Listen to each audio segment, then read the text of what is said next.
চলো আজকে অল্প সবাই মিলে বেড়াতে যাই। সবাই বলতে আম্মুর ফ্যামিলির সবাই না, তোমরা সবাইকে নিয়ে অল্প বেড়াতে যাই। চলো তুমি কি করিম সবাইকে দেখাম। তুমি যাবার দেছো একটা দরকারে, আসলে তো দরকার ছাড়া বিড়া হয় না। তো দরকারে যাবার দেছো, আর দেখো আকাশটা কত সুন্দর লাগে দিচ্ছে, আর হাওয়াটাও কিন্তু খুব সুন্দর লাগে দিচ্ছে। আর চলে যাচ্ছ, কিন্তু জানো না একটা মেলা হবার দিচ্ছে, আসিয়ে দেখো ছোট্ট মোট্ট একটা মেলা হবার দিচ্ছে। তো যা হোক, প্রথমে আমি মোর কাজগুলো করে নিম, তারপরে মেলা বাড়ি আসি।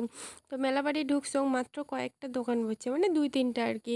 তাও দোকানগুলো সাজে ধুচ্ছে, পুরোপুরিভাবে ভালো করে বসে নেই। তো জিজ্ঞেস করলুম, 15 দিন মেলা আছে, তোমার কায় কায় আসবেন মেলাবাড়ি অবশ্যই কন। তারপরে কিন্তু মোর কাজ কমপ্লিট করি মুই বাড়া বেরিয়েছং। এত বাবা টোটোগুলার এত ঘ্যাম, মুই একলাই কয়া টোটো নিয়ে যাবার চাই না, আরও বেশি বেশি টাকা চায়। তো যা হোক, এখন টোটো পাইছং, পায়ে দুইজন হয়েছি, দুইজনে মিলে বসিয়ে কিন্তু বাড়ি এসে ধুচ্ছি। আর আমার এদিকে রাস্তাটা দেখো, মানুষ প্রথমবার আসলে যেন ভয় পাবে। তারপরে এত রোদ দিছে, মানে কবাই চলে না, মুই তো মাথার কাপড় দিয়ে বাড়ি আসি।